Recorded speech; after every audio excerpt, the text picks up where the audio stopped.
বাঙালির ইফতারে যেন জিলাপি থাকা চাই চাই, তবে সেই জিলাপি যদি হয় ঐতিহ্যবাহী বাটার মোড়ের তাহলে তো কথাই নেই।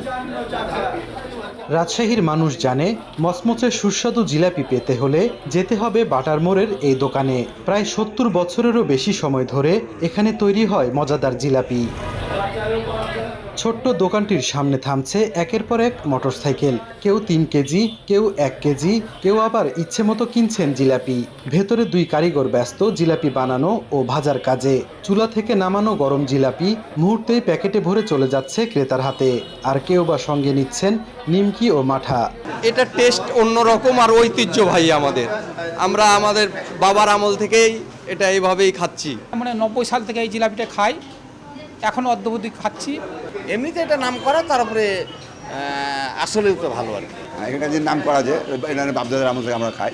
মানে 5 বছর আগে যে ছিল, যে কারিগর ছিল বা স্বাস্থ্যকরা, উনি মারা যাওয়ার পর এখন জিলাপির মান কিছুটা হলেও কম আছে। আগে ভালো ছিল, এখন কিছুটা কমছে, তারপরও ভালো আছে।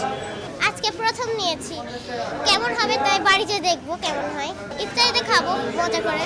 দোকান মালিক জানান ১৯৫০ সালের দিকে এখানে জিলাপি বানানো শুরু হয়। ব্যবসা শুরু করেন শোয়েবুদ্দিন। তখন তার একমাত্র কারিগর ছিলেন জামিলি সাহা। ১৯৭২ সাল থেকে জামিলি সাহার ছেলে কালীপদ সাহা বাবার সঙ্গে থেকে কাজ শেখেন। পরবর্তীতে তিনি হয়ে ওঠেন প্রধান কারিগর।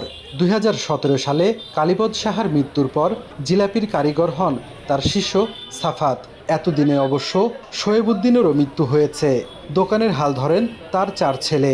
ময়দা ভিজে রাখার পর জিনিসটা যখন মজবে তখনকার জিনিসটা নিয়ে আসতে হবে।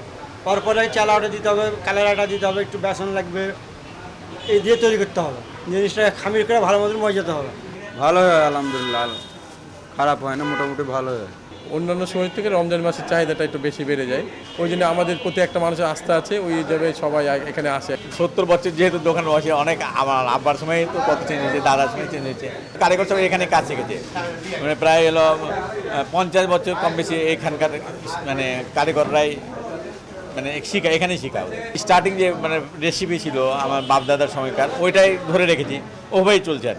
রানীবাজার রেস্টুরেন্টে প্রতি কেজি জিলাপি বিক্রি হয় ২২০ টাকায়। প্রতিদিন প্রায় ৫ মণ জিলাপি বিক্রি হয় এই দোকানে।